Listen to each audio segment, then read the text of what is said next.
اللهم صل على محمد وآل محمد. اللهم صل على محمد وآل محمد. اللهم صل على محمد وآل محمد. أعوذ بالله من الشيطان الرجيم. بسم الله الرحمن الرحيم. يا أيها الذين آمنوا إذا لقيتم فئة فاثبتوا واذكروا الله كثيرا لعلكم تفلحون. وأطيعوا الله ورسوله ولا تنازعوا فتفشلوا وتذهب ريحكم واصبروا إن الله مع الصابرين. ولا تكونوا كالذين خرجوا من ديارهم بطرا ورئاء الناس ويصدون عن سبيل الله والله بما يعملون محيط. وإذ زين لهم الشيطان أعمالهم وقال لا غالب لكم اليوم من الناس وإني جار لكم فلما تراءت الفئتين نكص على عقبيه وقال إني بريء منكم إني أرى ما لا ترون إني أخاف الله والله شديد العقاب. إذ يقول المنافقون والذين في قلوبهم مرض غر هؤلاء دينهم ومن يتوكل على الله فإن الله عزيز حكيم. صدق الله العلي العظيم. اب مجھے کوئی سکینہ نہیں کہتا بابا، کہتی کہتا ہے کوئی، کہتی کہتا ہے کوئی، کوئی یتیمہ بابا، اب مجھے کوئی سکینہ نہیں کہتا بابا۔ میں بیاں کیسے کروں اپنی مصیبت تم سے، ارے کیا کروں اپنے تماچوں کی شکایت تم سے،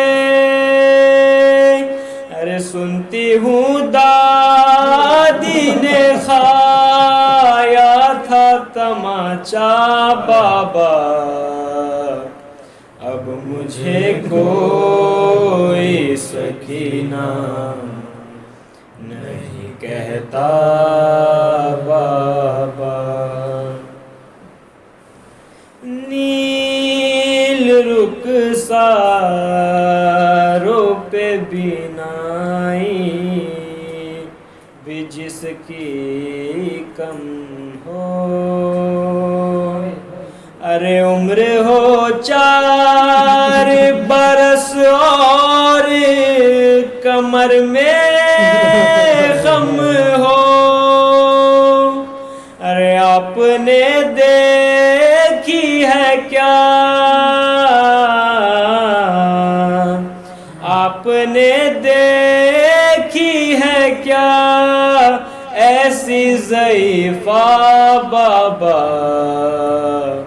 اب مجھے کوئی سکینہ نہیں کہتا بابا۔ خون بے شیر سے اندازہ کیا تھا میں نے، ارے آپ کا چہرہ تو پہچان لیا تھا میں نے، ارے آپ پہچانو گے کیسے میرا چہرہ بابا، اب مجھے مجھے کوئی سکینہ نہیں کہتا بابا، میری آنکھوں سے بہے جاتے تھے آنسو اس دم، ارے ہاتھ بھی میں نے لگایا نہیں دادی کی قسم، ارے دینا چاہا تھا مجھے، دینا چاہا تھا مجھے لوگوں نے صدقہ بابا،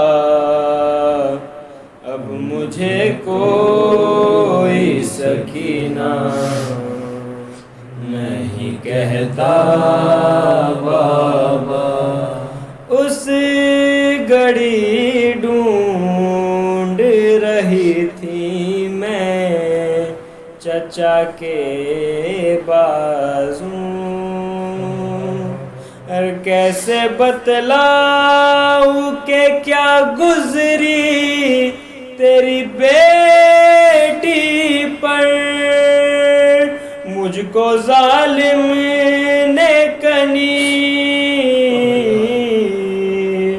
ارے مجھ کو ظالم نے کنیزی میں بلایا بابا،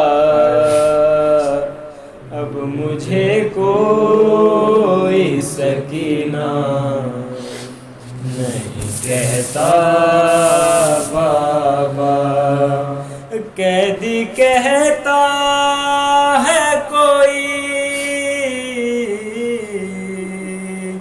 قیدی کہتا ہے کوئی، کوئی یتیمہ بابا۔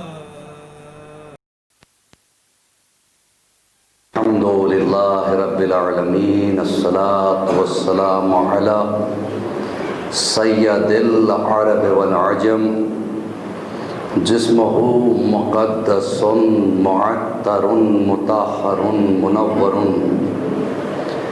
نور الہدی مصباح الظلم جمیع الشمم، شفیع الاقم صاحب الجود والکرم، واللہ عاصمہ وجبرائیل قادمہ والبراق مرکبہ والمعراج سفرہ وسدرۃ المنتہی مقامہ وقاب قوسین مطلوبہ والمطلوب، تعودہ والمقصود جودہ سید المرسلین انیس الغربین الملقبہ بطاح والیاسین، محبوب رب المشرقین والمغربین، جد الحسن والحسین۔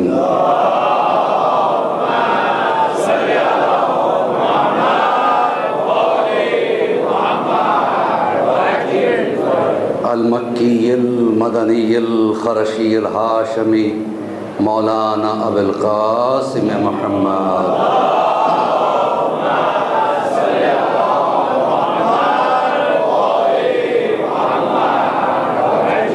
وآلہ الطیبین الطاہرین المعصومین المظلومین المنتجبین، من یومنا ھذا الی قیام یوم الدین، اما بعد فقد قال رسول اللہ صلی اللہ علیہ وآلہ وسلم، اللہم وال من والاہ وعاد من عاداہ وانصر من نصرہ۔ صلوات پڑھے بر محمد وآلہ۔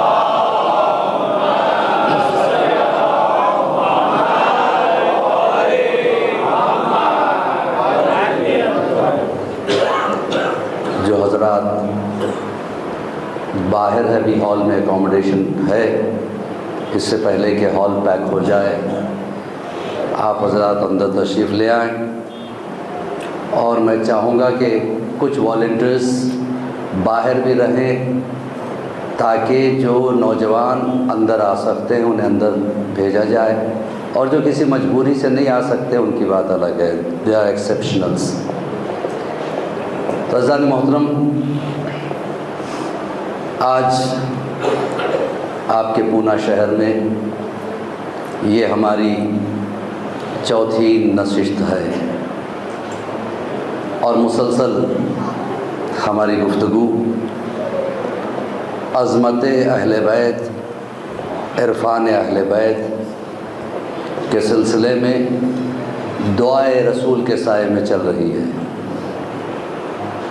یہ آپ حضرات کی محبت ہے کہ زیادہ سے زیادہ تعداد میں آپ یہاں تشریف لاتے ہیں، اور فرش عزا پہ آنے کا ثواب شہزادی زہرا سے زیادہ کوئی نہیں جانتا،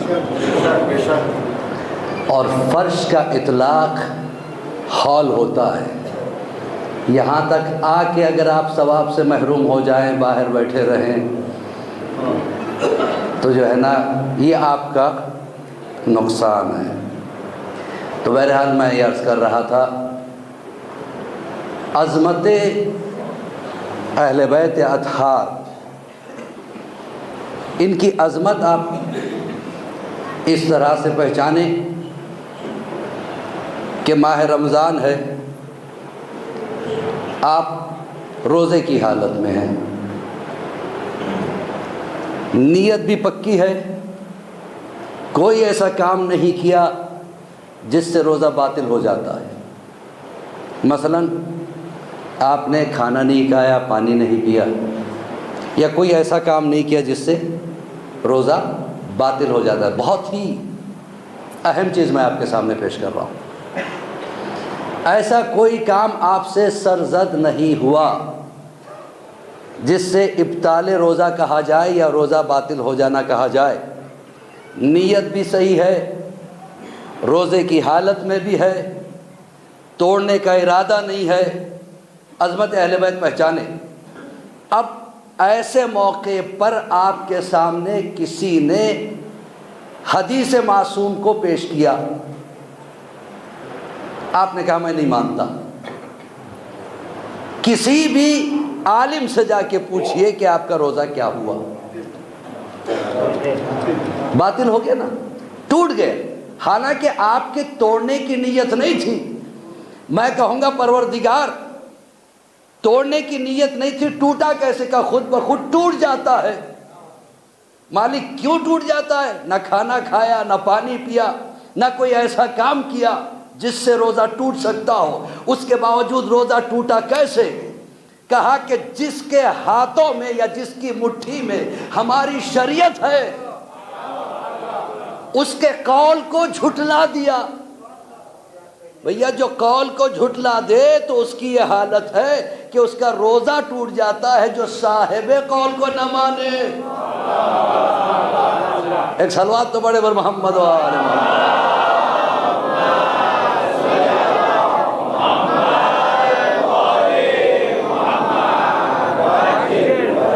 اس سے سمجھیے عظمت معصوم کیا ہے۔ اور حدیث معصوم ہمارے چھٹے سرکار امام جعفر صادق علیہ الصلوۃ والسلام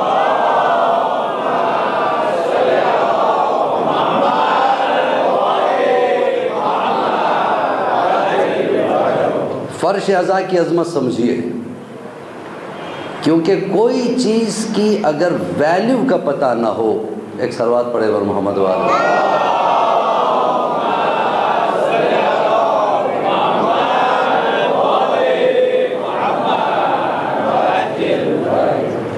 کسی چیز کی عظمت اسی وقت انسان کو محسوس ہوتی ہے جب اس کا ویلیو پتہ ہو، اس کی قیمت پتہ ہو۔ ہیرے کی ویلیو اس وجہ سے ہے کہ اس کی قیمت کا اندازہ انسان کو ہے۔ فرش عزا کی عظمت، ہیرا ہماری نگاہ میں قیمتی ہے، سونا ہماری نگاہ میں قیمتی ہے، لیکن معصوم کی نگاہ میں کوئی چیز ہے ہی نہیں۔ جس کی ٹھوکر میں آنے والا پتھر سونا ہو جائے، اسے سونے سے کیا لینا دینا۔ لیکن ایسا معصوم جس کو ہم قیمتی سمجھتے ہیں وہ راستے کا ایک پتھر سمجھتا ہو، وہ اگر کسی شے پر جو ہے نا زور دے، اس کی قیمت بتانا چاہے تو سوچے کتنی بڑی قیمت ہے۔ یہ جو آپ اس طرح سے مجلس امام حسین میں آتے ہیں، آپ آتے نہیں ہیں، لائے جاتے ہیں۔ تقدیر میں ہوتا ہے تو آتا ہے انسان۔ میں اکثر ایک جملہ بیان کیا کرتا ہوں کہ اکثر و بیشتر کبھی کبھی لوگ مل جاتے ہیں، مولوی صاحب کیا بتائیں، بہت تھکے ہوئے تھے نہیں آ پائے، کام میں پھنسے ہوئے تھے نہیں آ پائے، تو میں مسکرا کے جواب دے دیتا ہوں کہ بھیا دیکھو، ہر کسی کے نصیب میں مجلس میں آنا نہیں ہوتا، جس کی تقدیر میں زہرا لکھ دے وہی آتا ہے۔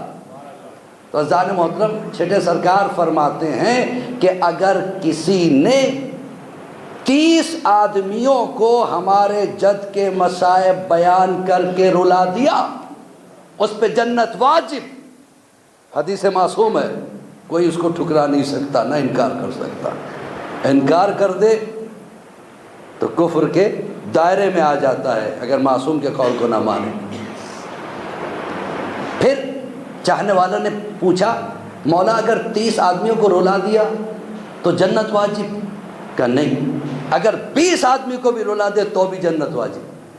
اب حیرت بڑھ گئی، مولا 20 آدمیوں کو رلا دیا تو جنت واجب، کہ 10 کو بھی رلا دیا تو بھی جنت واجب، کہ 10 کو رلا دے تو جنت واجب، کا ایک کو بھی اگر تم نے مصائب سنا کے رلا دیا تو بھی جنت واجب۔ کہا مولا ایک کو بھی؟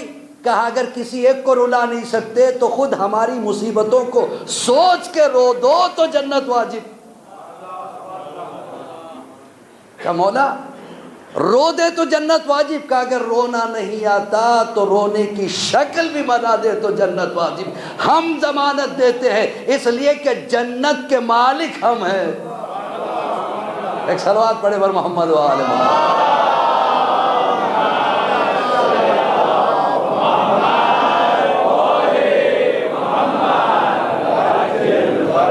دیکھیے جہاں جہاں اہل بیت کے چاہنے والے ہیں وہاں وہاں دشمن اہل بیت بھی موجود ہوتے ہیں، کیونکہ جہاں رات ہوتی ہے وہاں دن بھی آتا ہے، جہاں خوشی ہوتی ہے وہاں غم بھی ہوتا ہے۔ یہ ضد جو ہے ہر چیز کی ہر جگہ ملے گی آپ۔ علی گڑھ مسلم یونیورسٹی میں کسی نے رونے والوں کا مذاق اڑانے کے لیے ایک شعر لکھ دیا کہ آنسو کا بہانہ آسا ہے، تلوار چلانا مشکل ہے۔ آنسو کا بہانہ آسان ہے، تلوار چلانا مشکل ہے۔ کیونکہ محرم کا زمانہ تھا، مجلسیں کرتے تھے، وہاں کے بچے جو اسٹوڈنٹس تھے وہ مجلسیں کرتے تھے۔ جب انہوں نے شعر دیکھا تو بڑا خراب لگا۔ ابھی باتھ روم کی دیوار پہ کسی نے لکھا تھا مذاق اڑانے کے لیے، لیکن خدا کی قسم جسے خدا عطا کر دیتا ہے وہ کبھی جواب دینے سے پیچھے نہیں ہٹتا۔ ایسا جواب دیا کہ جو بھی سنے گا بولے گا ضرور۔ اور مجھے پونا کا مجمع اس لیے پسند ہے کہ سب مولائی ہیں۔ تو مصرع لکھا تھا، آنسو کا بہانہ آسان ہے، تلوار چلانا مشکل ہے۔ فوراً کسی نے آگے بڑھ کے ایک شعر لکھا اس پہ، جو غار میں بڈھا روتا تھا وہ جنگ احد میں بھاگ گیا۔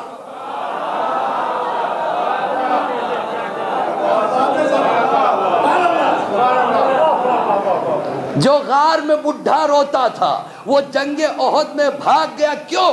آنسو کا بہانہ آسا ہے، تلوار چلانا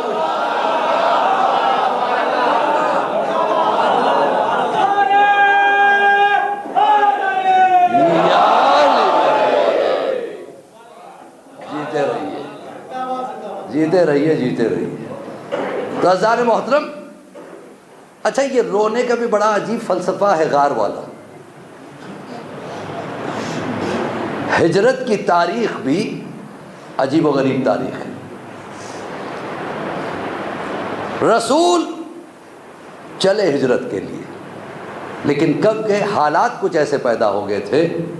اب تاریخ پڑھنے لگوں تو کافی وقت گزر جائے گا، پوری تاریخ نہیں پڑھوں گا، میں اتنا بتلا کے چلوں کہ وہاں کے جو مشرکین تھے وہ نہیں چاہتے تھے کہ اسلام کا پیغام پھیلے،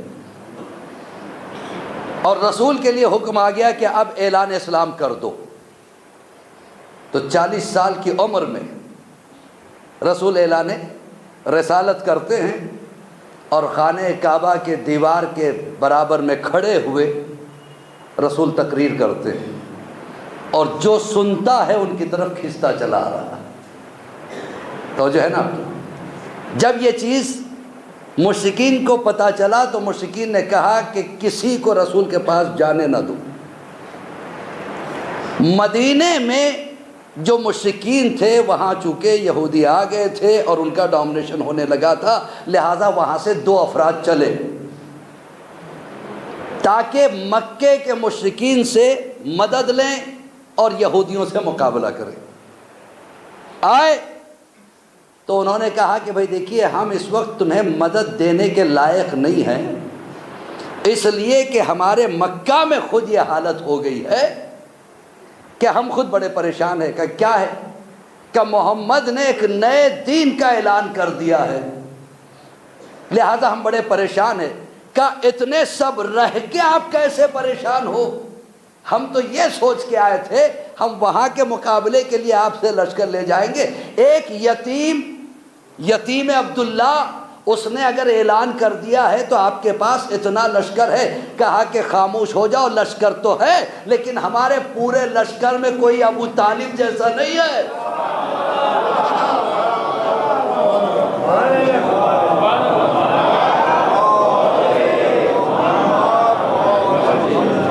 تھوڑا سا آگے بڑھ جائیے، تھوڑا سا آگے.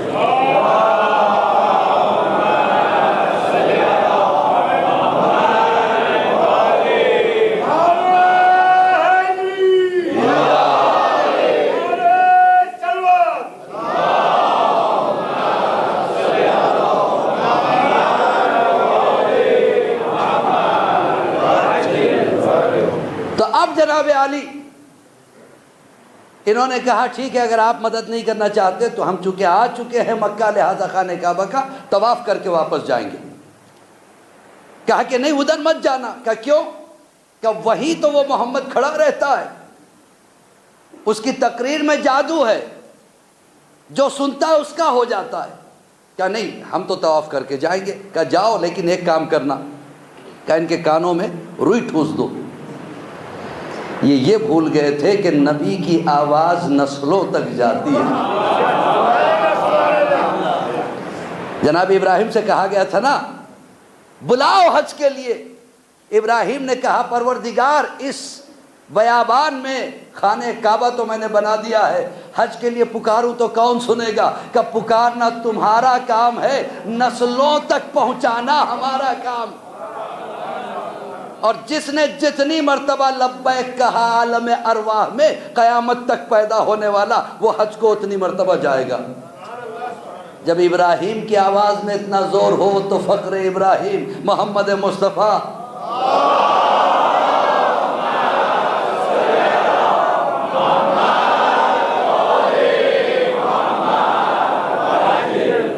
بہرحال یہ گئے، طواف کر رہے تھے، ادھر رسول تقریر کر رہے تھے. ان کا دل کھنچنے لگا. یہ پہنچ گئے رسول اللہ کے پاس، نکال کے پھینکا روئی کو. اب اس کے بعد بیعت کر کے مسلمان بھی ہو گئے. جب یہ مسلمان ہو کے لوٹے تو دوسروں نے پوچھا مشرکین نے کہ بھائی تم تو گئے تھے مدد لانے کے لیے لیکن خالی ہاتھ آئے ہو. کہا تم اور ہو، اب ہم اور ہیں. تم مشرک ہو، ہم مسلمان ہیں، تمہارا ہمارا کچھ لینا دینا نہیں ہے. اس کے بعد تاریخ کہتی ہے 7 آدمی گئے، یہی ہوا. پھر 70 آدمی گئے، یہی ہوا. یہاں تک کہ جب مدینے میں مسلمان پھیلنے لگے تو ایک گروپ کی طرف سے قاصد کو بھیجا گیا. قاصد نے آ کے کہا یا رسول اللہ، آپ کے چاہنے والے مکہ سے زیادہ مدینے میں ہے، لہٰذا آپ مکہ میں کیا کر رہے ہیں، تشریف لے آئیے.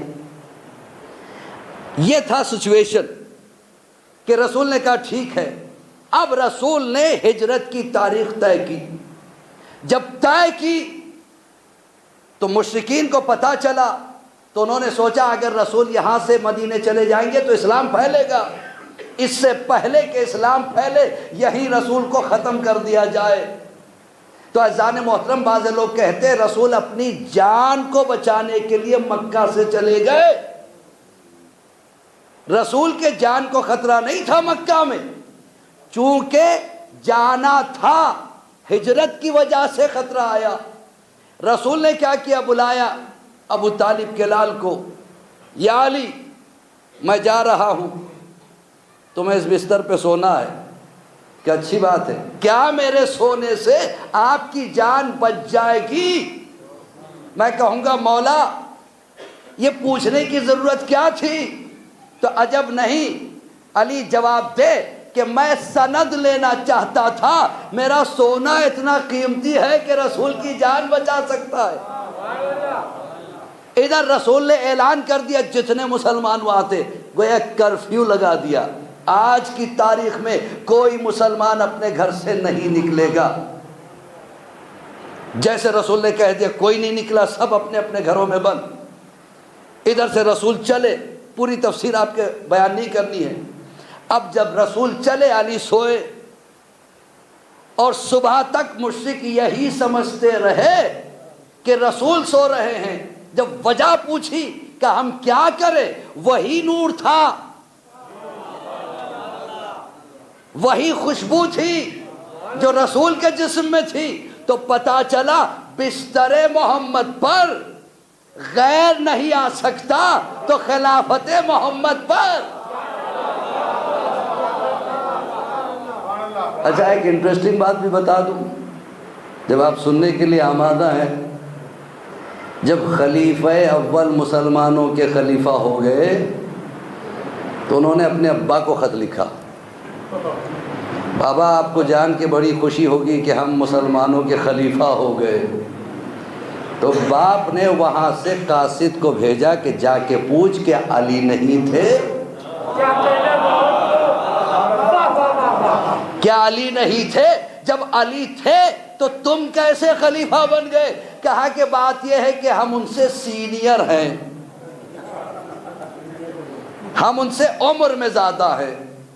اچھا ہم لوگ کوئی عمر کو مانتا ہی نہیں۔ کہا کیا عمر پہ، عمر کی وجہ سے تم بن گئے، عمر کی وجہ سے تم خلیفہ بن گئے؟ کہا کہ ہاں عمر میں ہم زیادہ ہیں لہذا ہم خلیفہ بن گئے۔ تو اب باپ نے خط لکھا، بڑا انٹرسٹنگ خط تھا، کہ دیکھو میرے لال، اگر انصاف سے پوچھا جائے کہ رسول کے بعد رسول اگر کوئی منصب خلافت پہ آ سکتا تھا تو علی سے بہتر پوری دنیا میں کوئی نہیں تھا، اور اگر تم عمر چاہتے ہو تو میں تو تمہارا باپ ہوں۔ صلوات پڑھے بر محمد۔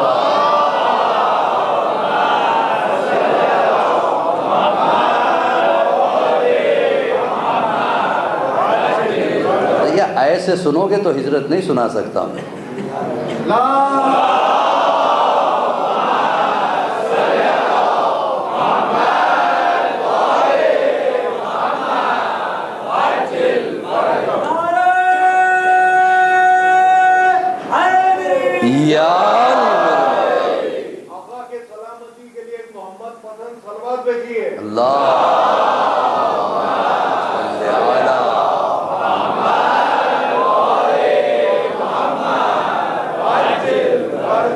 رسول نے گویا کرفیو آرڈر لگا دیا تھا، کوئی مسلمان اپنے گھر سے نہ نکلے۔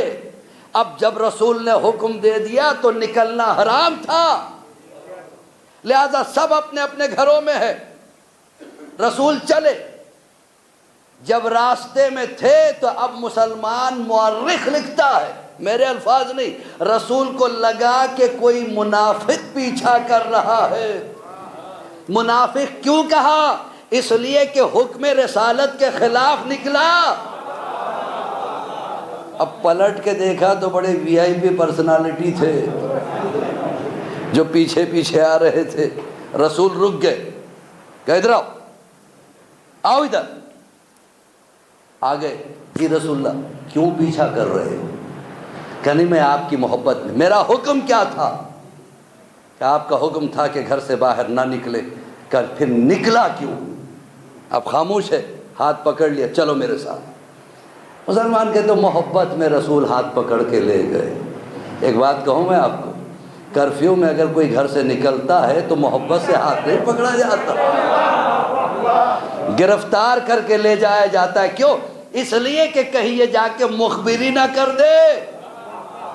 رسول ساتھ لے کے چلے. اب جب چلے ہیں ادھر اللہ نے جبرائیل و میکائیل کو بھیجا کہ جاؤ علی کی حفاظت کرو. میں کہوں گا پروردگار حفاظت کس کی ہونی چاہیے تھی؟ رسول کی حفاظت ہونی چاہیے تھی یا علی کی؟ جان کا خطرہ کس کا تھا؟ کیا رسول کی؟ تو مالک پھر رسول کی حفاظت کے لیے کیوں نہیں بھیجا؟ علی کی حفاظت کے لیے کیوں بھیجا؟ تو عجب نہیں کہے کہ جاؤ رسول سے پوچھو. ہم نے کہا یا رسول اللہ آپ کی حفاظت کے لیے آنا چاہیے تھا ملائکہ کو، یہ علی کی حفاظت کے لیے کیوں گئے؟ تو میرا عقیدہ یہ کہتا ہے کہ رسول کہیں گے تم بھول گئے انا مدینۃ العلم و علی بابھا.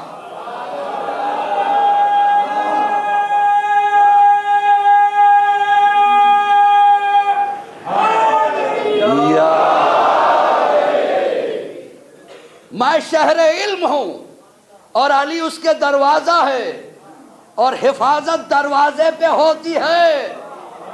اگر دروازے کی حفاظت ہوگی تو شہر کی ہو جایا کرتی ہے. صلوات پڑھے بر محمد و آل محمد.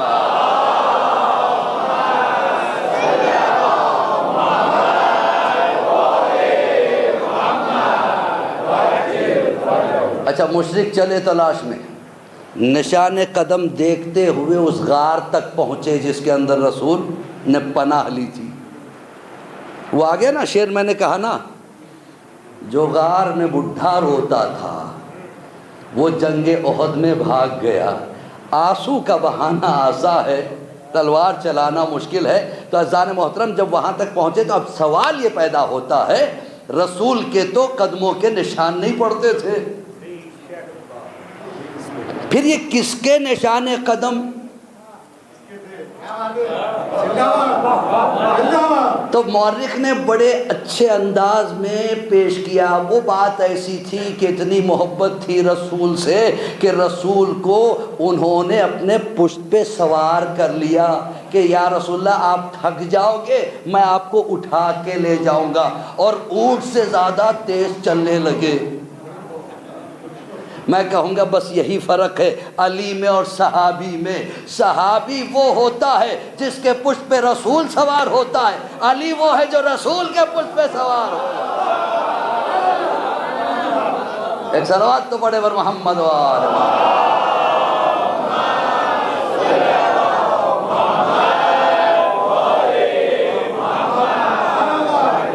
قدرت نے ایک عجیب انتظام کیا.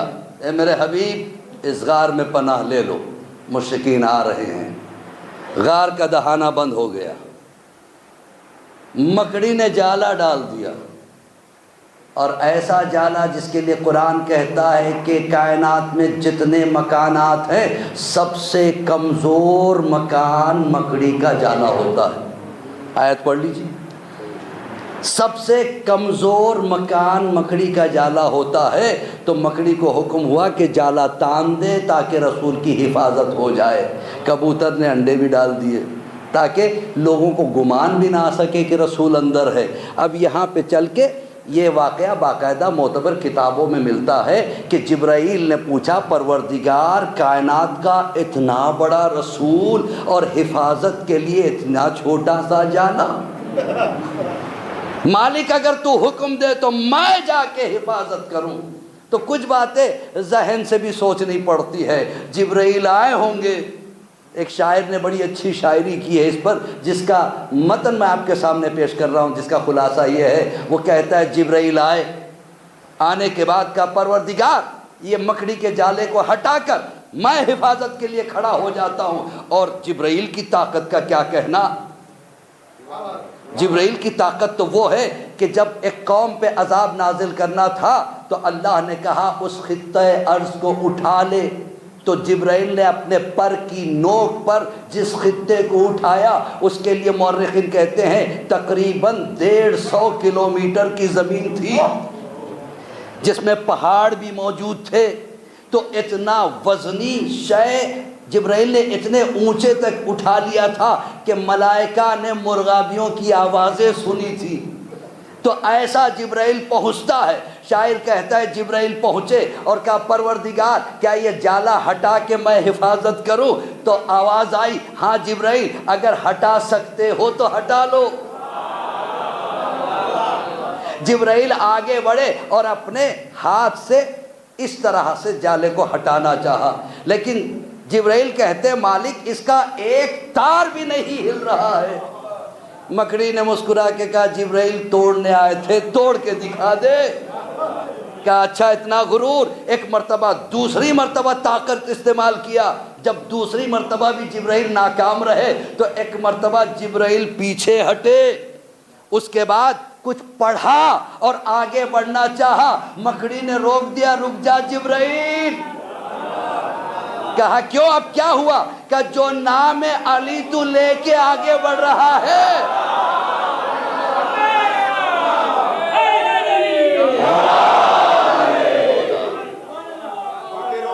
علی علی علی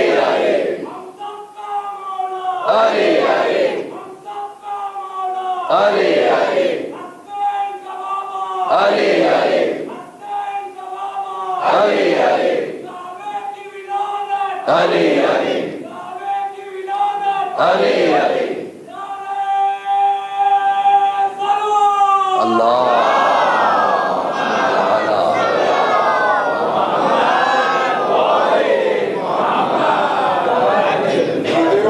مکڑی نے کہا کہ جس کا نام لے کے تو جالا توڑنا چاہتا ہے اسی کا تو نام لے کے میں جالا تن رہی تھی۔ تو بہرحال عزیزان محترم یہ عظمت اہل بیت ہے۔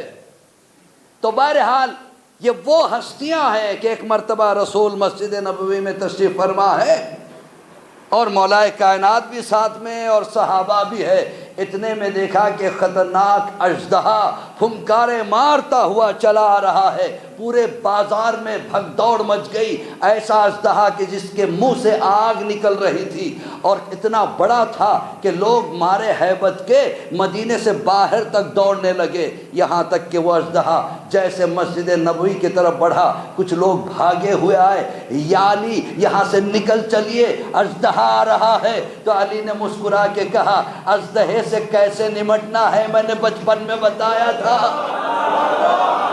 بہرحال آنے دو اژدہے کو۔ جیسے اژدہا آیا ایک مرتبہ پہلی نظر مولا کائنات پہ پڑی، وہیں رک گیا، کانپنے لگا اور کہا اے کائنات کے امیر آپ پہ میرا سلام۔ اس کے بعد رسول کی طرف پلٹ کے کہا اے کائنات کے رسول آپ پہ میرا سلام۔ رسول نے کہا یہ بتا کہ تو ہے کون؟ پہلے علی کو کیوں سلام کیا، بعد میں مجھے کیوں کیا؟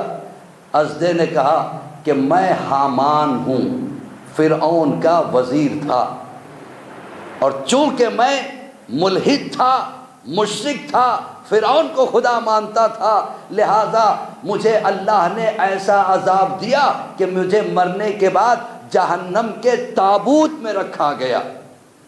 ایک خاص تابوت بنایا گیا ہے 3 قسم کے لوگوں کے لیے، وہ جو غیر خدا کو خدا مانتے تھے، اور وہ جو مقام اہل بیت کو قبضہ کرنا چاہتے تھے، اور وہ جنہوں نے انہیں ستایا ہے۔ تو وہ آ کے کہتا ہے کہ اللہ نے جہنم میں تابوت بنائے ہیں، اس کا جب ڈھکن کھولا جاتا ہے تو اس میں سے ایسے عذاب باہر نکلتے ہیں کہ اہل جہنم جو ہے سب پناہ مانگتے ہیں پروردگار اس تابوت کو بند ہی رہنے دے۔ تو اب ذرا سوچے کہ جب باہر اتنا عذاب آتا ہے تو لوگ پریشان ہو جاتے ہیں، تو تابوت کے اندر کتنا عذاب ہوگا۔ اور مجھے اسی تابوت میں رکھا گیا ہے، اور میں نے اللہ سے دعا کی پروردگار اگر تیری اجازت ہو تو لوگوں کو لیسن مل جائے، حق کا پتہ چل جائے، میں جاؤں اور ان سے جا کے کہوں، یعنی رسول اللہ سے اور علی سے، کہ وہاں جانے کے بعد میں ان سے کہوں کہ مجھے اس عذاب سے پناہ مل سکتی ہے کیا؟ اور رہا سلام کرنے کی بات، یا رسول اللہ اس لیے میں نے علی کو پہلے سلام کیا کہ جب اللہ نے موسیٰ کو اپنا نبی بنانے کے بعد انہیں معجزہ دیا تو موسیٰ کی پشت پناہی پہ ایک نوجوان سدا نظر آتا تھا، وہ یہی نوجوان تھا۔ اور جس وقت موسیٰ کی قوم آگے بڑھ رہی تھی، جب دریا کو دیکھا تو موسیٰ کی قوم والے پریشان ہو کے موسیٰ سے کہنے لگے، تو موسیٰ نے دعا کی تھی پروردگار اس دریا میں راستے پیدا کر دے۔ تو جب موسیٰ کو حکم ہوا کہ اپنا عصا پانی پہ مارو، اب انہوں نے عصا اٹھایا لیکن اشارہ اسی جوان کا تھا۔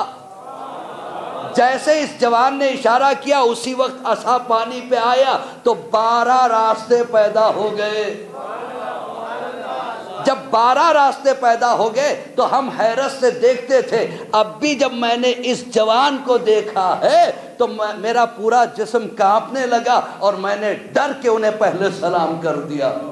پھر میری نگاہ آپ پہ پڑی کہ لہٰذا میں آپ کے پاس آیا ہوں، اگر میں جانتا ہوں کہ میرا گناہ اتنا بڑا ہے کہ مجھے جہنم سے باہر تو نہیں نکالا جا سکتا، لیکن اگر آپ چاہیں تو مجھے تابوت سے نکال کے جہنم میں ڈال دیں۔ رسول اللہ نے کہا کہ نہیں، دشمن خدا کو ہم کبھی معاف نہیں کر سکتے، تم یہاں سے جا سکتے ہو۔ بہرحال حامان وہاں سے پلٹا اور غائب ہو گیا۔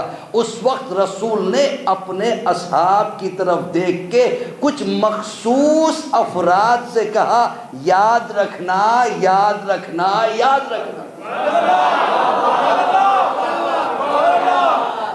اب بعد میں تو مورخ کہتا ہے کہ فلاں فلاں کی طرف اشارہ کر کے کہا، میں کہتا ہوں مانتے تو ہو کہ رسول کو پتا تھا یہی غاصبین میں سے ہوں گے۔ صلوات پڑھے بر محمد و آل محمد۔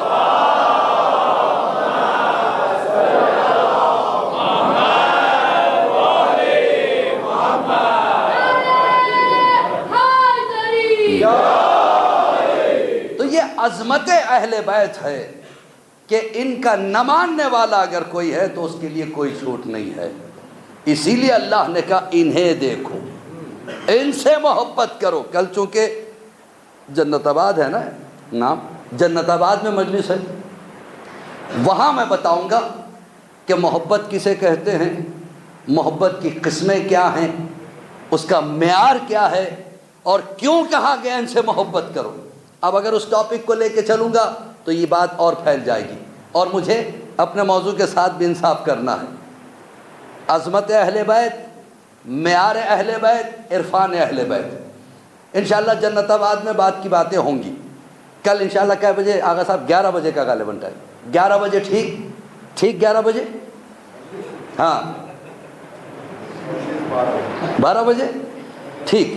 چلیے کل جنت آباد میں آپ حضرات سے ملاقات ہوگی۔ اگر سننا ہے کہ محبت اہل بیت کیوں ہے تو انشاءاللہ، ویسے بھی کل سنڈے ہے اور سنڈے تو ہوتا ہی فری ڈے ہے، بہرحال میں سمجھتا ہوں انشاءاللہ سبھی اس میں حاضر ہو سکیں گے۔ ایک صلوات سے سہارا دے بر محمد و آل۔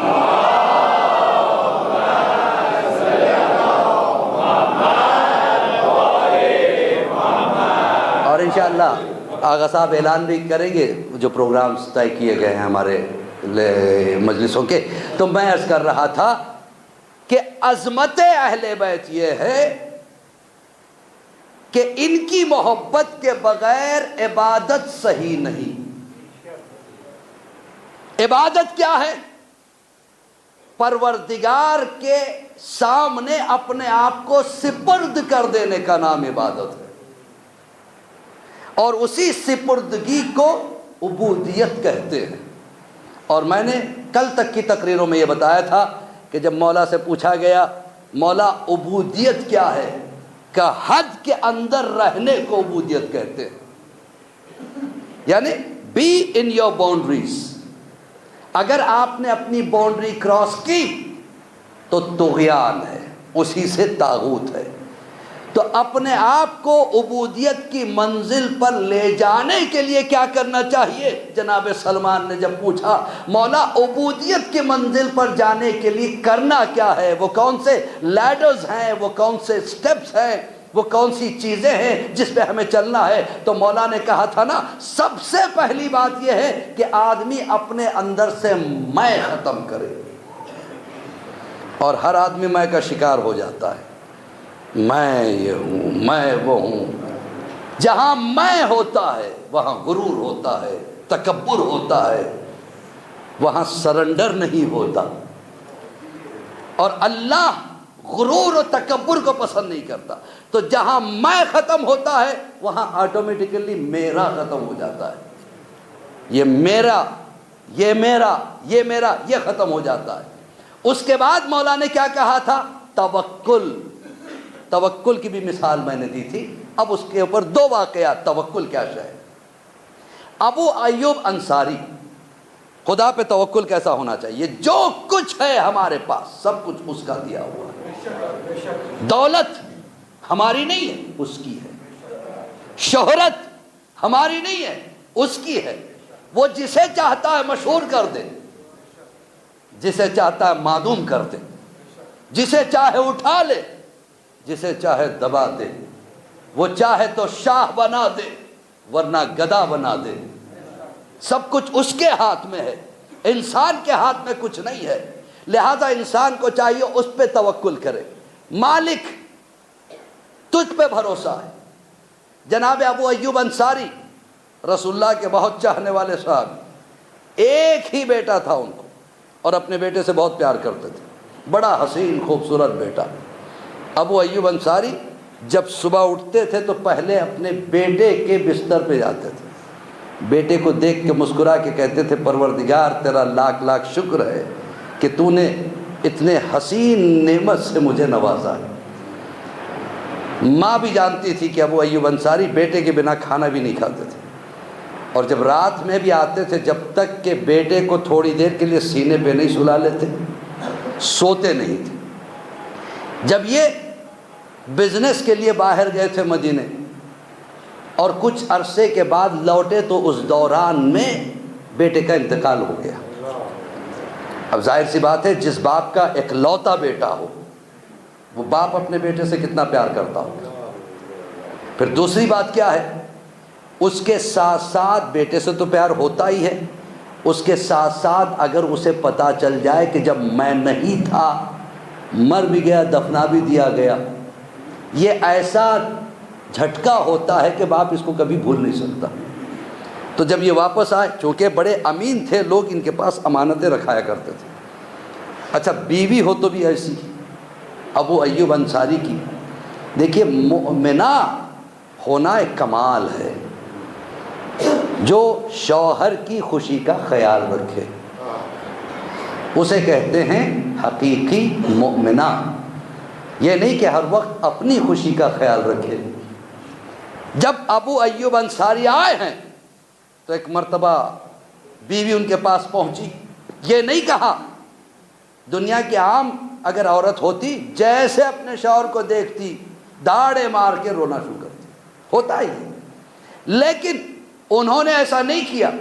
یہ سوچ کے کہ میرا شوہر اتنی لمبے سفر پہ گیا تھا، تھکا ہوا آیا ہے، اگر میں کہہ دوں گی کہ تمہارا بیٹا مر گیا تو کھانا پینا بھی نہیں کھائے گا. لہذا سب سے پہلے مسکراتے ہوئے اپنے شوہر کا استقبال کیا. دیکھیے اسلام کے تعلیمات کیا ہے. مسکراتے ہوئے شوہر کا استقبال کیا. جب وہ آئے، آنے کے بعد ان کے لیے نہانے کے لیے پانی وغیرہ رکھا. جب وہ نہا چکے تو ایک مرتبہ آئے بیٹھے تو سامنے کھانا رکھا. تو انہوں نے چاروں طرف ڈھونڈنا شروع کیا. کیا میرا بچہ کہاں ہے؟ کیا پہلے آپ کھانا تو کھا لیجیے. کیا نہیں میں اس کے بنا تو نہیں کھاتا ہوں. کیا میں آپ سے ایک سوال کرنا چاہتی ہوں. دیکھیے توکل کسے کہتے ہیں. کیا میں آپ سے ایک سوال کرنا چاہتی ہوں. کیا بولو کیا سوال کرنا چاہتا ہوں. آپ کے پاس جو کچھ ہے کس کا دیا ہوا ہے؟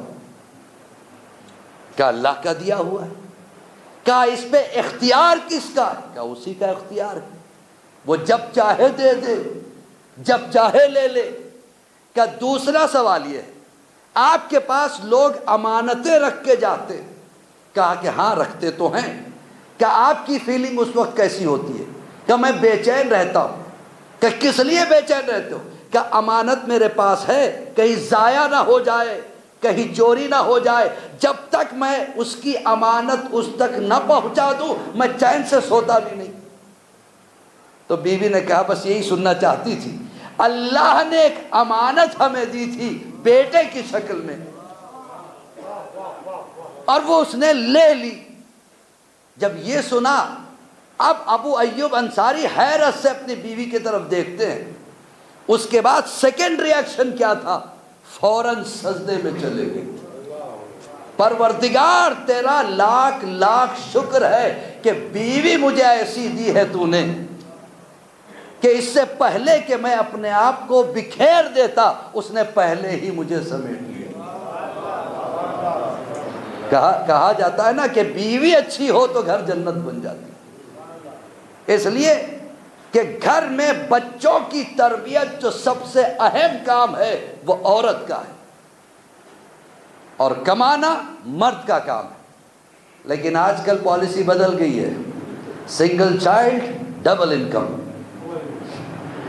نتیجہ یہ ہو جاتا ہے کہ نہ بچے کی ذمہ داری اٹھائی جا سکتی ہے، نہ باہر کی ذمہ داری اٹھائی جا سکتی۔ تو یہ ہے ابو ایوب انصاری کا کردار۔ اب ام ایمن کو سنیے، جناب سیدہ کی کنیز، اس گھرانے کے غلاموں کو سمجھ لو پہلے، پھر آقاؤں کو سمجھنے کی کوشش کرنا۔ ام ایمن جناب سیدہ کی کنیز حج پہ جا رہی ہیں۔ حج پہ جانے لگی تو لوگوں نے کہا کہ آپ حج پہ جا رہی ہو، کچھ سامان، کچھ کھانا پینا، پانی وغیرہ اتنا زیادہ تو نہیں ہے کہ آپ حج کر کے آ سکے؟ کہ جس کے گھر جا رہی ہوں وہی میرا میزبان ہے۔ یہ بتاؤ جب تمہیں کوئی دعوت پہ بلاتا ہے تو اپنے ساتھ کھانا لے کے جاتے ہو؟ کہا نہیں، وہی جاتے۔ کہا اس نے بلایا وہ ضامن ہے۔ ہاں البتہ تھوڑا بہت میں نے پکڑا ہوا ہے۔ جب کھانا ختم ہو گیا، پانی ختم ہو گیا تو اب پیاس کی شدت بڑھنے لگی۔ جب بہت زیادہ پیاس بڑھنے لگی تو ایک مرتبہ لوگوں نے ہنسنا شروع کیا کہ اب بتاؤ تمہارے میزبان نے پانی نہیں دیا تمہیں؟ کہا کہ ضرور دے گا، یہاں تک کہ قریب مرگ ہو گئی۔ تب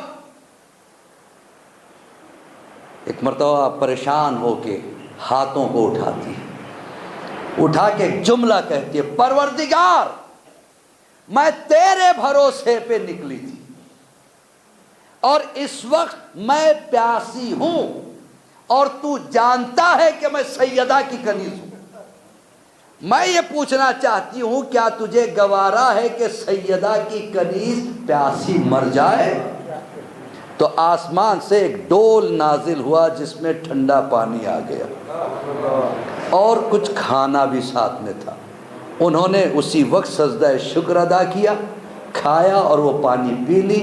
تو وہ کہتی ہیں کہ پھر 6 مہینے تک نہ مجھے بھوک لگتی تھی نہ پیاس لگتی تھی۔ بھروسہ، جب انسان اللہ پہ بھروسہ کرتا ہے، بھروسہ اس پہ ہونا چاہیے۔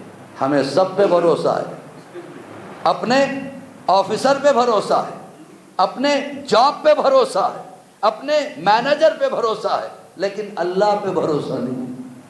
اور میں نے آپ کو مولا کا فرمان بتایا تھا نا، جب مولا سے پوچھا گیا مولا آپ نے 10 درہم کمائے تھے، 1 درہم کی روٹی خریدی، باقی 9 کے 9 آپ غریبوں میں دیتے چلے گئے، کل کے لیے آپ نے نہیں رکھا۔ مولا نے کیا کہا تھا؟ میں کیسے اس خدا پہ شک کروں جو آج تک کھلایا ہے کل نہیں کھلائے گا۔ اسے کہتے ہیں توکل۔ توکل کے ساتھ ساتھ انسان کو یقین ہونا چاہیے کہ میں جس کا بندہ ہوں اسے مجھ سے زیادہ اپنے بندے کی فکر ہوتی ہے۔ ایک یہودی کوفے آ رہا تھا، بزنس کے سلسلے میں اس کے ساتھ کافی بکریاں اور ناقے، خچر، سب پہ سامان لدا ہوا تھا، آ رہا تھا، یہودی تھا، مسلمان نہیں تھا۔ آتے آتے کوفے سے پہلے جس صحرا سے آ رہا تھا، اچانک اس کے سارے جانور غائب ہو گئے، اسے پتہ ہی نہیں چلا کیا ہو گیا۔ ایک ہوا سی آئی، ایک آندھی سی آئی، وہ آنکھیں مل کے جو آنکھیں کھولتا ہے تو کچھ نہیں تھا، پریشان ہو گیا، چاروں طرف صحرا میں چیختا پھرا، چلاتا پھرا۔ جب سمجھ میں نہیں آیا تو پھر کوفے آیا، آنے کے بعد کہنے لگا کہ دیکھو میں بڑا پریشان ہوں، اچانک میرا پورا سامان کیسے غائب ہو گیا یہ مجھے نہیں پتا۔ تو کسی نے کہا کہ تم پریشان کیوں ہوتے ہو جبکہ کائنات کا مشکل کشا موجود ہے؟ کہا تم نے بس اتنا کہا، میرا دل کہہ رہا ہے کہ وہ ضرور میری مدد کرے گا۔ مسلمان نہیں ہے لیکن یقین کامل ہے جس سے مانگنے جا رہا ہوں وہ ضرور مدد کرے گا۔ اور یہی تصور ہوتا ہے کربلا میں، جو مولا عباس کے بارگاہ میں جاتے ہیں ایک یقین کے ساتھ جاتے ہیں، جس سے مانگنے جا رہے ہیں وہاں سے ملے گا ضرور۔ نے کہا مجھے یقین ہے، تم نے کہا بس میرا دل کہتا ہے کہ اس سے ہٹ کر دنیا میں میری کوئی مدد نہیں کر سکتا۔ سیدھے آیا، آنے کے بعد مولا کے دروازے پہ آ کے دق الباب کر رہا ہے، اندر سے آواز آئی، اے فلاں بن فلاں بن فلاں بن فلاں، اندر آ جا۔ پریشان ہو گیا، ارے یہ مجھے بھی دیکھ رہے ہیں، میرے باپ کو بھی دیکھ رہے ہیں، ان کے والد کو بھی جانتے ہیں، ان کے والد۔ ایک مرتبہ اندر آ کے کہتا ہے آپ نے میرے 3 پشتوں کا نام گنا دیا، کہ کیا کرتا اس سے آگے تجھے نہیں پتا تھا۔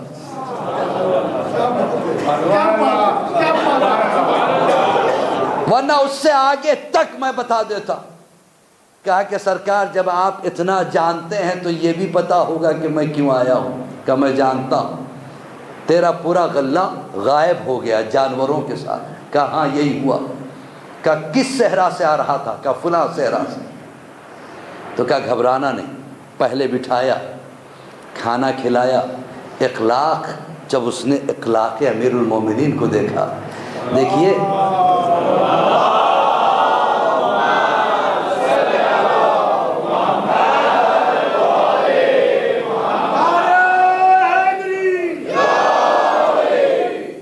اللہ نے ہمیں انسان بنا کے نہیں پیدا کیا، انسان بننے کے لیے پیدا کیا ہے۔ انسانی شکل میں ہمیں پیدا کیا ہے، انسانی شکل میں پیدا کیا ہے، لیکن جب پیدا ہوئے تو انسانی شکل تو ہے لیکن انسان نہیں۔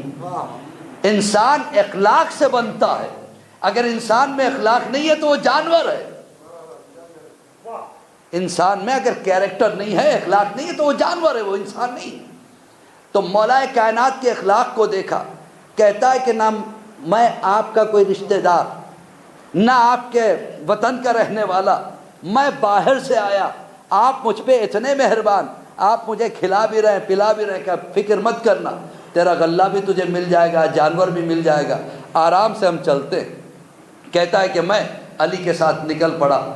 جب اسی صحرا میں مولا پہنچے تو ایک مرتبہ مولا کائنات نے اپنی ذوالفقار کو نکالا۔ نکالنے کے بعد ایک انگلی سے اس طرح سے حصار کھینچنا شروع کیا، جدھر جدھر سے انگلی گھوم رہی تھی حد نگاہ صحرا میں ایک دیوار جیسی کھڑی ہوتی چلی گئی، ریت کی جیسے دیوار سی کھڑی ہوتی چلی گئی۔ اب اس کے بعد علی نے آواز دی، اے بنی جان، علی نے تم سب کو گھیر لیا ہے، اگر تم نے اس کے غلے اور جانور کو واپس نہیں کیا تو یہ علی کی ذوالفقار کسی کی گردن کو نہیں چھوڑے گی۔ جیسے کہا ایک مرتبہ طوفان سے اٹھا، پورے جانور غلہ جیسے تھے اسی طریقے سے موجود تھے۔ ایک مرتبہ اس نے جب دیکھا تو قدموں پہ گر گیا۔ اب اس کے بعد مولا نے کہا ذرا گن لے اپنے جانوروں کو، کوئی کم تو نہیں ہے؟ وہ کہتا ہے میں نے گنا، جانور اپنی جگہ سب تھے۔ کہ اپنے غلے کو بھی دیکھ لے، سب ہے؟ کہ ہاں مولا سب ہے۔ کہ اب ایسا کرنا، میں آگے آگے چلتا ہوں، تو پیچھے پیچھے سے ہانکتا ہوا آنا، تاکہ اس میں سے کوئی چوری نہ ہونے پائے۔ کہ آپ کیوں تکلیف کرتے ہیں، آپ جائیے۔ کہ نہیں، ہم مہمان کی قدر کرتے ہیں۔ تم یہاں کے نہیں ہو، تم ہمارے مہمان ہو، لہذا تمہاری حفاظت، تمہارے سامان کی حفاظت ہمارے ذمہ ہے۔ کہتا ہے کہ کچھ دور چلے تھے، رات ہوئی تو علی نے کہا سنو رات ہو گئی ہے، تم آرام کرو۔ علی پہرا دے رہا، کہا کہ نہیں آپ آرام کیجئے، میں پہرا دوں گا۔ کہا نہیں، مجھے آرام کرنے کی عادت نہیں ہے۔ اب وہ کہتا ہے مجھے جب بھی رات میں اٹھ کے دیکھتا تو علی کو نماز اور سجدے میں پاتا، تو میں نے سوچا کہ جب علی سجدہ کر رہے ہیں تو پھر حفاظت کدھر سے ہو رہی ہے۔ اب جو میں نے نگاہ پھیری، ادھر بھی علی نظر آ رہا ہے، ادھر بھی علی نظر آ رہا ہے، ادھر بھی علی۔ یا ایک مرتبہ پریشان ہو گیا، اتنے علی کیسے آ گئے؟ ایک مرتبہ آگے بڑھ کے مولا کے قدموں کے پاس آ کے بیٹھ گیا، یا علی اتنے جگہ آپ ہی آپ نظر آتے ہیں۔ کہا کہ کائنات میں کتنے ہیں جو ہمیں پکارتے ہیں، کوئی گر رہا ہوتا ہے یا علی کہتا ہے تو اسے سنبھالتے ہیں، کوئی ڈوب رہا ہوتا ہے یا علی کہتے ہیں تو اسے ابھارتے ہیں۔ صلوات پڑھے بر محمد۔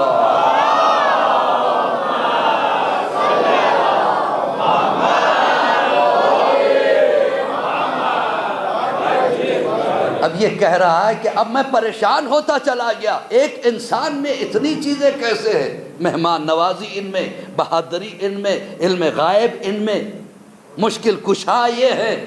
اب دل پہ اثر اور بڑھتا جا رہا ہے، یہاں تک کہ بازار میں آ گئے صبح تو ایک مرتبہ علی نے کہا کہ دیکھو اتنا غلہ تمہارے ساتھ ہے لیکن تم تنہا ہو، تنہا آدمی اتنے غلے کی حفاظت نہیں کر سکتا، یا تو تم بیچو اور جو پیسہ ہے میں جمع کروں، یا میں بیچتا ہوں پیسہ تم جمع کرنا۔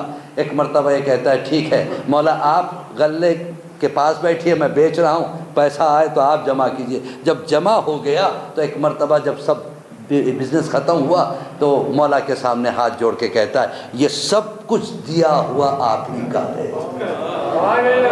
بھیا ان سے تو یہ یہودی بہتر تھا، لہذا آپ ہی رکھ لیجئے، مجھے یہ پیسے نہیں چاہیے۔ مولا نے مسکرا کے کہا تو علی کو پیسے دکھا رہا ہے، تو یہ سمجھتا ہے کہ میں غریب ہوں۔ پلٹ پیچھے دیکھ، اب جو پیچھے پلٹ کے دیکھا تو پہاڑی ہے، کہا یہ پہاڑ ہے، کہا غور سے دیکھا کہ پوری پہاڑی سونے کی نظر آئی، کہا یہ تو سونے کا پہاڑ ہے، کہا ہاں تجھے چاہیے تو لے جا۔ مولا میں اتنا دولت کو کیا کروں گا؟ کہا کہ دیکھ جو جب میرے اشارے میں یہ طاقت ہے تو مجھے تیرے دولت کی کیا ضرورت ہے؟ علی دینے کے لیے آیا ہے، لینے کے لیے نہیں آیا ہے۔ اب یہ کہتا ہے اچھا ایک احسان کر دیجئے، کہ وہ کیا ہے؟ اپنا ہاتھ آگے بڑھائیے، میں بیعت کر کے مسلمان ہونا چاہتا ہوں۔ دیکھیے اخلاق نے مسلمان بنایا، بیعت کی، مسلمان ہو گیا۔ اس کے بعد کہا مولا مجھے اجازت دیجئے کہ میں ذرا جاؤں اپنے قبیلے کو اور ان سب کو مسلمان کر کے آتا ہوں۔ یہ گیا، سب کو مسلمان بنایا، بنانے کے بعد جب آیا ہے کوفے واپس تو دیکھا کہ اہل کوفہ رو رہے ہیں۔ جب اہل کوفہ رو رہے تھے اس نے پوچھا کیا ہو گیا، کیا کوئی مر گیا؟ کیا تمہیں نہیں پتا؟ وہ علی جو سب کی مشکل کشائی کر رہا تھا، ایسے دیگ سے حملہ کیا گیا جو زہر میں ڈوبی ہوئی تھی۔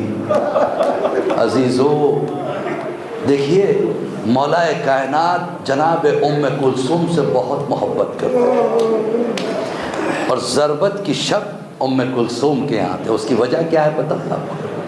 جس وقت جناب سیدہ دنیا سے گزری ہیں نا، اس وقت امام حسن کی عمر 7 سال، حسین کی عمر 6 سال، جناب زینب کی عمر 4 سال، ام کلثوم کی 1.5 سال تھی۔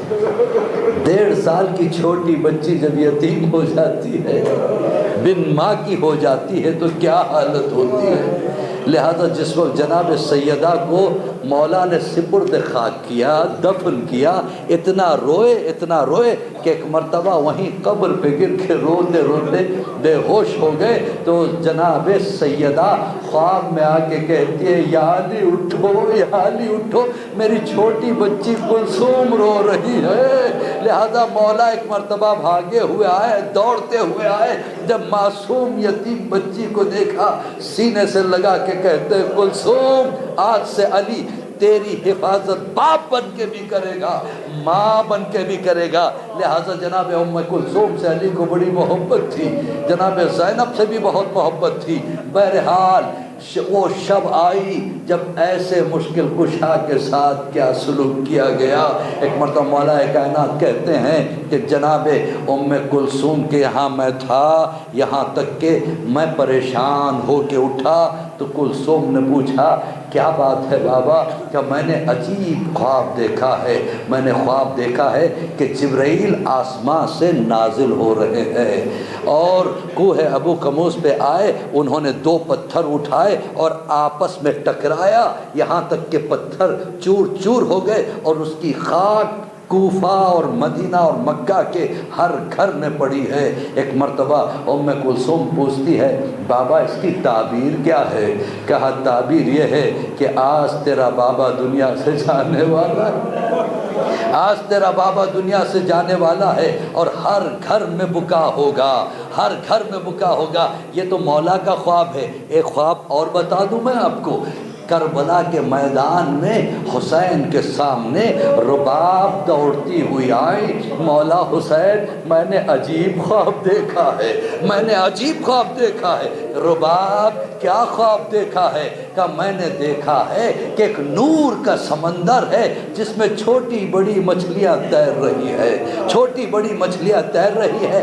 ایسے میں نے دیکھا کہیں سے ایک خطرناک کتا چلا آیا، ایک ایک مچھلی کو پکڑ پکڑ کے کھانے لگا اور مچھلیاں تڑپنے لگی، مچھلیاں تڑپنے لگی، دریا میں کوہرام پیدا ہونے لگا، تلاطم پیدا ہونے لگا۔ ایک مرتبہ حسین رونے لگے، رباب تم نے خواب نہیں دیکھا، کل کا کربلا کا میدان دیکھا ہے، وہ نور کا سمندر کربلا کا میدان ہوگا اور وہ جو چھوٹی بڑی مچھلیاں تھی، کوئی مچھلی اصغر کے نام سے ہوگی، کوئی مچھلی اور محمد کے نام سے ہوگی، کوئی اکبر کے نام سے ہوگی، کوئی عباس کے نام سے ہوگی اور کوئی حسین کے نام سے ہوگی۔ اور وہ جو کتا تم نے دیکھا وہ شمر ملعون ہے جو آنے کے بعد اپنے لشکر سے ہمارے ایک ایک بچے کو قتل کرے گا، ایک ایک کو شہید کرے گا۔ تم نے جو تلاطم دیکھا وہ میں ہوں، تم جانتی ہو رباب۔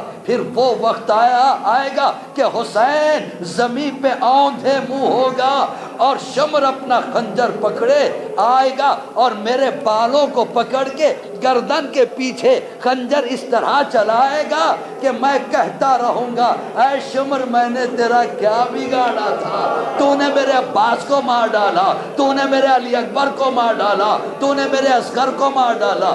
ہاں عزیزو، ادھر مولا کائنات نے ام کلثوم کو جب خواب سنایا، ام کلثوم نے مولا حسن کو جگایا کہ آج بابا کی طبیعت ٹھیک نہیں لگ رہی ہے۔ ادھر علی چلے، جب علی صحن سے نکل رہے تھے مرغابیوں نے آ کے گھیر لیا اور کہا مولا آج بھر مت جائیے۔ مولا نے ایک مرتبہ پلٹ کے ام کلثوم سے کہا ام کلثوم ان مرغابیوں کا خیال رکھنا، انہیں برابر دانا پانی دیتی رہنا، اگر دے نہ سکو تو آزاد کر دینا، خدا اپنے حساب سے انہیں رزق دے گا۔ ادھر مولا کائنات مسجد میں آئے، ہمارا اور آپ کا مولا اتنا کریم مولا جو ہر ایک پہ رحم کرتا تھا، ہر ایک کی مشکل کو آسان کرتا تھا، کیسی مشکل میں خود آ رہا ہے، کیسی مصیبت میں گرفتار ہو رہا ہے، کیسے امتحان میں مبتلا ہو رہا ہے۔ ادھر میرے مولا آئے، آ کے آذان کہی، آذان کہنے کے بعد ایک ایک آدمی کو جگایا جو سو رہے تھے، ابن ملجم کے پاس پہنچے، اور کہا اے ملعون اٹھ، علی جانتا ہے کہ تیرا ارادہ کیا ہے۔ وہ تلوار کو اپنے سینے کے بل لیے ہوئے سو رہا تھا۔ ایک مرتبہ دیکھا، کہا ہاں مولا میں اٹھ گیا ہوں۔ ادھر مولا پہنچے، اس کے بعد پروردگار عالم کا یہ بندہ جو سب کی مشکلوں کو آسان کرتا تھا نماز کی حالت میں ہے۔ مولا نے رکعت کہی، ایک تکبیر کہی، رکعت باندھنے کے بعد پہلی رکعت علی کی ختم ہوئی، رکوع کیا، سجدے میں گئے، پہلے سجدے سے بھی سر کو اٹھایا تھا، یہ ایک ستون کے پیچھے سے نکلا، ایسا وار میرے مولا کے سر پہ کیا ہے کہ مولا نے آواز دی فزت برب الکعبہ، کعبے کے رب کی قسم کہ علی کامیاب ہو گیا۔ یہ کہہ کے مولا زمین پہ گر گئے۔ حسن آگے بڑھے، اشارہ کیا کہ نماز کو تمام کرو۔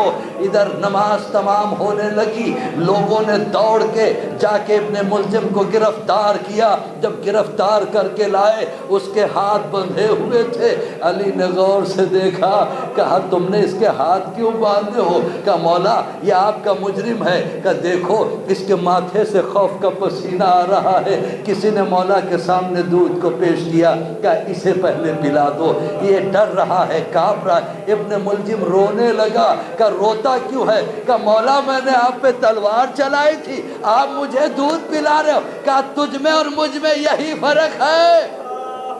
بہرحال ادھر علی نے وصیت کر دی کہ دیکھو اگر میں دنیا سے گزر جاؤں تو اسے ایک ہی ضرب لگانا، اس لیے کہ اس نے بھی ایک ضرب لگائی تھی، اگر میں زندہ رہوں گا تو فیصلہ میں کروں گا۔ اب اس کے بعد جب لے جانے کی باری آئی، امام حسن ایک چادر لے کے آئے، مولا کو چادر پہ لٹایا گیا، ایک طرف سے حسن و حسین نے پکڑا، دوسری طرف سے کچھ اصحاب نے پکڑا، اس طرح سے مولا کو لے کے چلے۔ جب راستے میں پہنچے ہیں، مولا نے کہا حسن تم ایک طرف پکڑ لو، دوسری طرف حسین پکڑ لیں گے، عباس تم ساتھ ساتھ رہنا، اور سنو باقی سب تم یہی رہ جانا، تم قریب میں نہیں آنا میرے گھر کے۔ کہا مولا کس لیے؟ کہ تم نہیں جانتے ام کلثوم موجود ہے، زینب موجود ہے، جب انہیں پتا چلے گا کہ ان کے بابا کا جسم آ رہا ہے جو زخمی ہو چکا ہے، تو ہو سکتا ہے میری بیٹیاں گھبرا کے باہر نہ نکل جائے،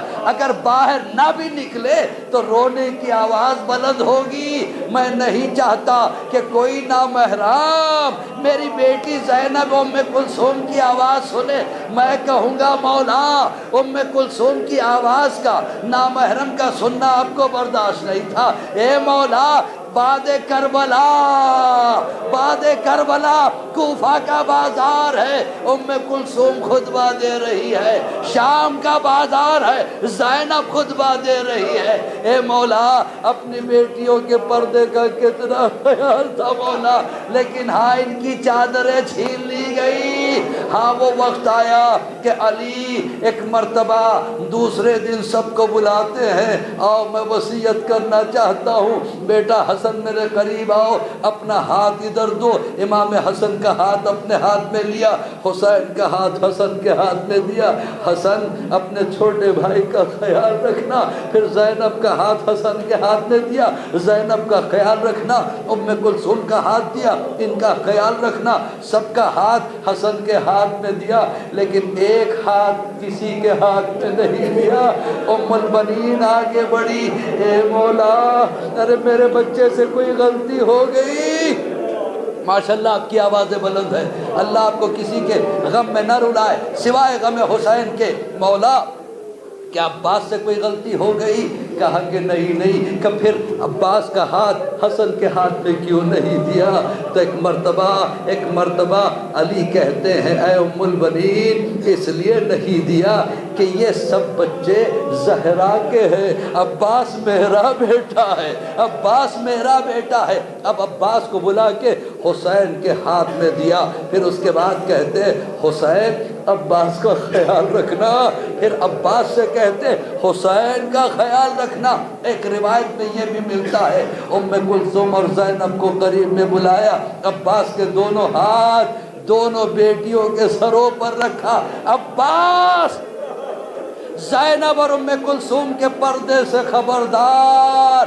عباس نے کہا بابا جب تک یہ ہاتھ ہے، ماشاءاللہ آپ کی آوازیں بلند ہو رہی ہے، اللہ آپ کو کسی کے غم میں نہ رلائے سوائے غم حسین کے۔ پھر ہاں وہ وقت آیا کہ علی نے کہا خدا حافظ، مجھے لینے کے لیے زہرا آ گئی ہے، مجھے لینے کے لیے رسول آ گئے ہیں، مجھے لینے کے لیے بابا آ گئے ہیں۔ اب اس کے بعد جب علی کا جنازہ اٹھا ہے، علی کا جنازہ اٹھا ہے، کہا بیٹا میرا جنازہ سب سے ہٹ کے لے کے جانا، کوئی اس میں شریک نہ ہونے پائے، اس لیے کہ دشمن بہت ہے میرے لال۔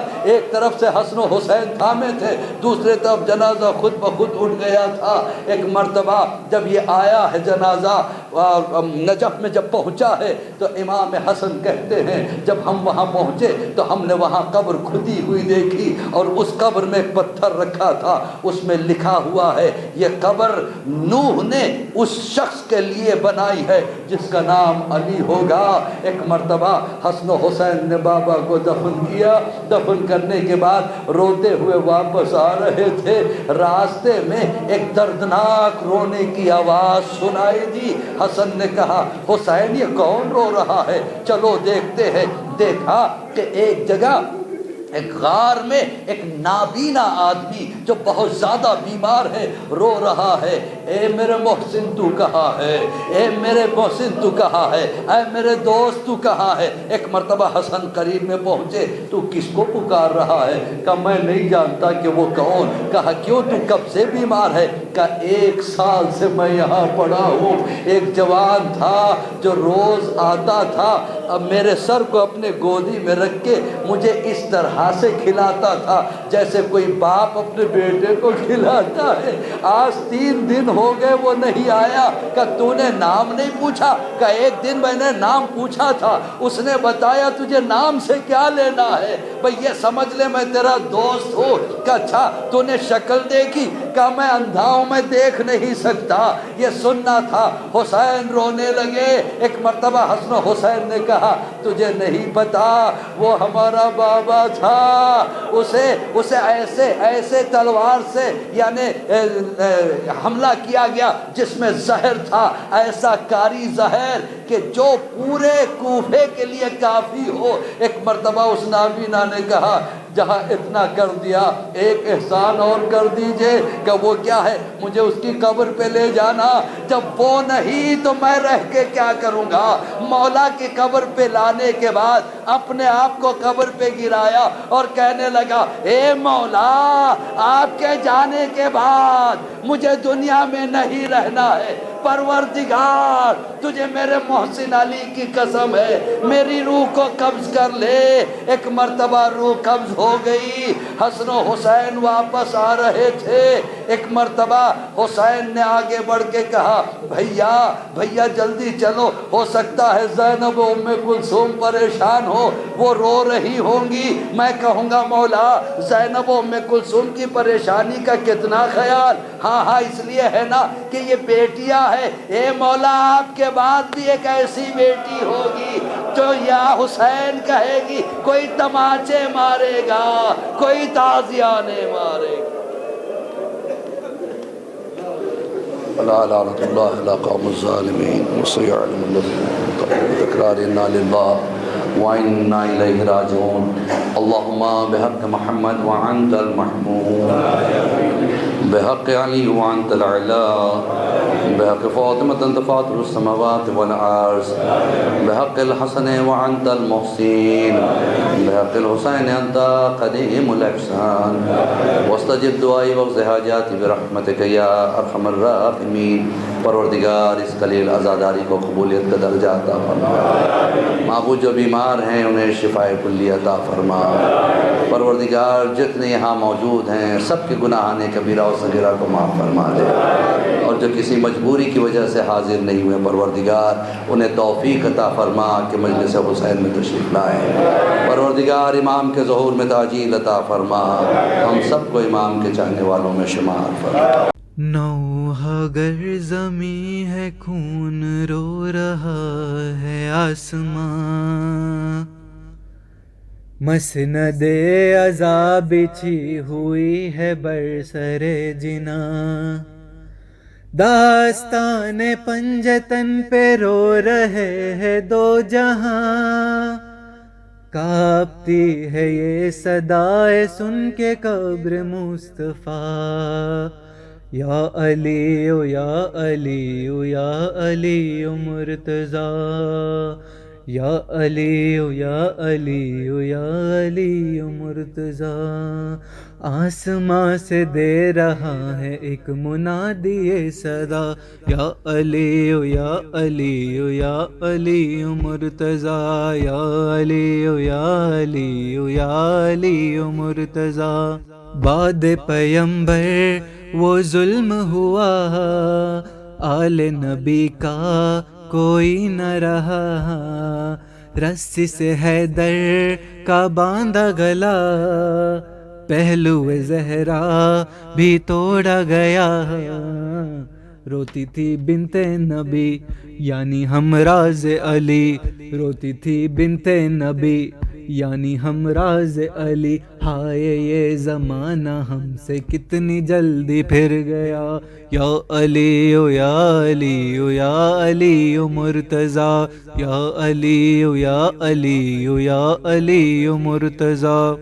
باندھ کے حیدر کو رسیوں سے گلیوں میں ظالم جب لے کے چلے، نالا و شیوان زہرا نے کیے، بازو پہ شمشیر کے کونڈ پڑے، فاطمہ پر یہ جفا وہ بھی پیش مرتضیٰ، فاطمہ پر یہ جفا وہ بھی پیش مرتضیٰ، ایک شکستہ پہلو بی بی پر ستم کی انتہا، یا علی او یا علی او یا علی او مرتضیٰ، یا علی او یا علی او یا علی او مرتضیٰ۔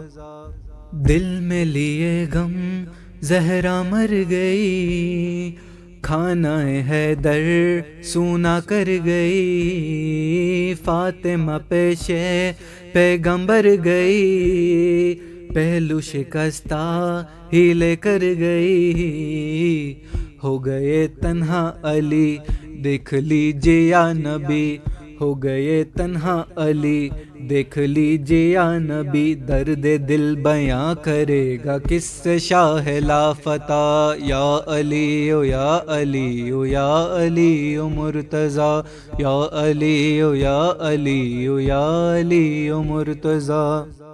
زینب و کلثوم حسنین سبھی کرتے ہیں محسوس اماں کی کمی، کیسی مصیبت یہ آن پڑی، روتی ہے تنہائیوں میں علی، صبر ایوبی کہا صبر حیدری کہا، صبر ایوبی کہا صبر حیدری کہا، قبر کا نشان بھی بمسئلہ چھپا دیا، یا علی او یا علی او یا علی او مرتضیٰ، یا علی او یا علی او یا علی او مرتضیٰ۔ سلسلہ ظلم پھر بھی نہ رکا، قتل علی کو مسجد میں کیا، خون سے مسلح رنگین ہوا، گھر میں خدا کے ہے حشر بپا، چل گئی تیغ جفا زخمی ہے شیر خدا، چل گئی تیغ جفا زخمی ہے شیر خدا، کون روتی یا یتیم بچوں کو کھلائے گا، یا علی او یا علی او یا علی او مرتضیٰ، یا علی او یا علی او یا علی او مرتضیٰ۔ زہر دغا پھر شبر کو دیا، جس کے اثر سے دل ٹکڑے ہوا، داغ یتیمی قاسم کو ملا، تیروں سے لاشے کو چلنے کیا، حسن سبز قبا بنا دنیا میں رہا، حسن سبز قبا بنا دنیا میں رہا جز حسین پنجتن میں اب کوئی نہیں بچا. یا علی یا علی یا علی مرتضی یا علی یا علی یا علی مرتضی. دست ستم اور کچھ آگے بڑھا، سامنے آئی پھر کرب و بلا. شمر کا خنجر بے کس پہ چلا، بہنوں کے آگے سر شہ کا کٹا. چیختی تھی فاطمہ رحم کر بہر خدا، چیختی تھی فاطمہ رحم کر بہر خدا. کر دیا ستم گروں نے پنجتن کا خاتمہ. یا علی یا علی یا علی مرتضی یا علی یا علی یا علی مرتضی. لاشوں پہ گھوڑے دوڑائے گئے، بیویوں کے دل دہلائے گئے. ہاتھ رسن سے بندھوائے گئے، پشتوں پہ درے برسائے گئے. شب کی تاریکیوں میں جس کا تابوت اٹھا، شب کی تاریکیوں میں جس کا تابوت اٹھا، اس کی بیٹیاں پھرائی جا رہی ہے بے ردا. یا علی یا علی یا علی مرتضی یا علی یا علی یا علی مرتضی. نوحہ وہ نوشاد جو تو نے لکھا، شاد میں ہے زہرا کی عطا. قبر نبی اور شاہ لافتہ، زہر کفن خود کرتے ہیں بکا. پیٹو سر اہل عزا فاطمہ دے گی جزا، پیٹو سر اہل عزا فاطمہ دے گی جزا. یہ وہ غم ہے اہل آسمان میں بھی ہے بپا. یا علی یا علی یا علی مرتضی یا علی یا علی یا علی مرتضی. زیارت عاشورہ پڑھتا ہوں میں اپنی جانب سے، اپنے والدین کی جانب سے، کل مرحوم مومنین والمومنات کی جانب سے، خاص طور سے امام زمانہ کی جانب سے، قربتاً اللہ. السلام علیک یا ابا عبداللہ، السلام علیک ابن رسول اللہ، السلام علیک ابن امیر المؤمنین وابن سید الوسین، السلام علیک ابن فاطمة الزہراء سیدۃ نساء العالمین، السلام علیک آثار اللہ وابن سارہ والوتر الموتور، السلام علیک وعلی الارواح التي حلت بفنائک، علیکم منی جمیعا سلام اللہ ابدا ما بقیت وبقی اللیل والنہار. یا ابا عبداللہ لقد عظمت الرزیہ وجلت وعظمت المصیبہ بک علینا وعلی جمیع اہل الاسلام، وجلت وعظمت مصیبتک فی السماوات علی جمیع اہل السماوات. فلعن اللہ امة اسست اساس الظلم والجور علیکم اہل البیت، ولعن اللہ امة دفعتکم عن مقامکم وازالتکم عن مراتبکم التي رتبکم اللہ فیہا، ولعن اللہ امة قتلتکم، ولعن اللہ ممحدین لهم بالتمکین من قتالکم. برئت الی اللہ وإلیکم منہم واشیائہم واتباعہم واولیائہم. یا ابا عبداللہ انی سلم لمن سالمکم وحرب لمن حاربکم الى یوم القیامہ. ولعن اللہ علی زیاد وعلی مروان، ولعن اللہ بنی امیہ کاتبہ، ولعن اللہ ابن مرجانہ، ولعن اللہ عمر ابن سعد، ولعن اللہ شمرہ، ولعن اللہ امة نسرجت والجمت وتنقبت لقتالک بأبی انت وأمی لقد عظم مصابی بک. فأسأل اللہ الذی اکرم مقامک واکرمنی ان یرزقنی طلب السارق مع امام منصور من اہل بیت محمد صلی اللہ علیہ وآلہ. اللہم اجعلنی عندک وجیہا بالحسین علیہ السلام فی الدنیا والآخرہ. یا ابا عبداللہ انی اتقرب الی اللہ وإلی رسولہ وإلی امیر المؤمنین وإلی فاطمة وإلی الحسن وإلیک بموالاتک وبالبراءة ممن اسست اساس ذلك وبنى علیہ بنیانا. طغيانه وجرى في ظلمه وجوره عليكم وعلى أشيائكم برئت إلى الله وإليكم منهم وتقربوا إلى الله ثم إليكم بموالاتكم وموالاة وليكم وبالبراءة من أعدائكم والناصبين لكم الحرب وبالبراءة من أشيائهم وأتباعهم إني سلم لمن سالمكم وحرب لمن حاربكم وولي لمن والاكم وعدو لمن عاداكم فأسأل الله الذي أكرمني بمعرفتكم ومعرفة أوليائكم ورزقني البراءة من أعدائكم أن يجعلني معكم في الدنيا والآخرة وأن يثبت عندكم قدم صدق في الدنيا والآخرة وأسأله أن يبلغني المقام المحمود لكم عند الله وأن يرزقني طلب الساري مع إمام هدى ظاهر ناطق بالحق منكم وأسأل الله بحقكم وبالشان الذي لكم عنده ويعطيني بمصابيبكم أفضل ما يؤتي مصابا بمصيبته مصيبة ما أعظم وأعظم رزيتها في الإسلام وفي جميع السماوات والأرض اللهم اجعلني في مقام هذا ممن تناله منك صلوات ورحمة ومغفرة اللهم اجعل محياي محيا محمد وآل محمد ومماتي ممات محمد وآل محمد اللهم إن هذا يوم تبركت به بن أمية وابن عقلة الأكباد اللين ابن اللين على لسانك ولسان نبيك صلى الله عليه وآله في كل موطن وموقف وقف فيه نبيك صلى الله عليه وآله اللهم لا نبا سفيان ومعاوية ويزيد بن معاوية عليهم منك لعنة عبد العابدين وهذا يوم فرد به آل زياد وآل مروان بقتلهم الحسين صلوات الله عليه اللهم فضائف عليهم اللعنة منك والعذاب الأليم اللهم إني أتقرب إليك في هذا اليوم وفي موقفي هذا وأيام حياتي بالبراءة منهم واللعنة عليهم وبالموالاة لنبيك وآل نبيك عليه وعليهم السلام اللهم لعن أول الظالم ظلم حق محمد وآل محمد وآخر التابعين له ولا ذلك اللهم لعن الإصابة التي جاحدت الحسين وشايعت وبايعت وتعبت على قتله اللهم لعنهم جميعا السلام عليك يا أبا عبد الله وللأرواح التي حلت بفنائك عليك مني سلام الله أبدا ما بكيت وبكي الليل والنهار ولا جعله الله آخر العهد مني لزيارتكم السلام على الحسين وعلى علي بن الحسين وعلى أولاد الحسين وعلى أصحاب الحسين اللهم خص أنت أول الظالم باللعن مني وابدأ بي أولا ثم الثانية والثالثة والرابع